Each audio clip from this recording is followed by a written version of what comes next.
We all know that mosquitoes are known for spreading diseases like malaria and dengue.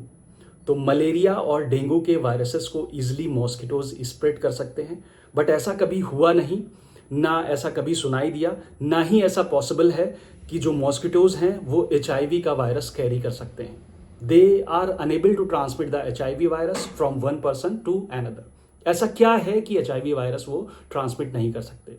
तो सीधी सी बात है, जो mosquitoes का डाइजेस्टिव सिस्टम है वो जिस तरीके से प्रोटीन्स को ब्रेक डाउन करता है उसी तरीके से HIV वायरस को भी ब्रेक डाउन कर देता है. It is capable of breaking the HIV viruses. उसको ईजिली ब्रेक डाउन कर देता है. इस वजह से जो HIV वायरस है वो उनके स्टमक में, उनके डाइजेस्टिव ट्रैक्ट में सर्वाइव नहीं कर पाता और वो ख़त्म हो जाता है. तो जब वो उन्हीं के अंदर वायरस नहीं सर्वाइव कर पाता तो वो उस वायरस को, जो कि अब पूरी तरीके से इनएक्टिवेटेड है, दूसरे किसी पर्सन में ट्रांसमिट नहीं कर पाते. वहीं डेंगू और मलेरिया की बात करी जाए तो they can easily survive in a mosquito and so the mosquitoes are able to transmit them from one person to another.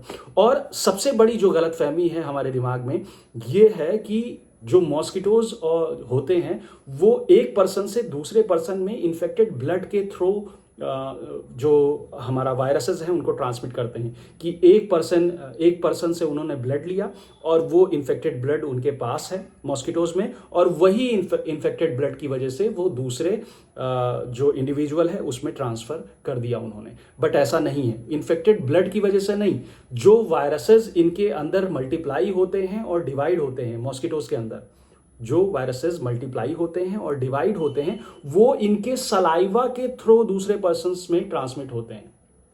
क्यों? वो इनके सलाइवा में पहुंच जाते हैं मॉस्किटोज के, और जो इनकी निडल होती है उसके थ्रू वो दूसरे पर्सन्स में ट्रांसमिट हो जाते हैं, ना कि उस ब्लड के द्वारा जो ब्लड इन्होंने किसी दूसरे पर्सन से लिया है उस इन्फेक्टेड ब्लड की वजह से नहीं. उसमें वायरस होगा उस पर्सन में, उससे इन्होंने वायरस उठाया.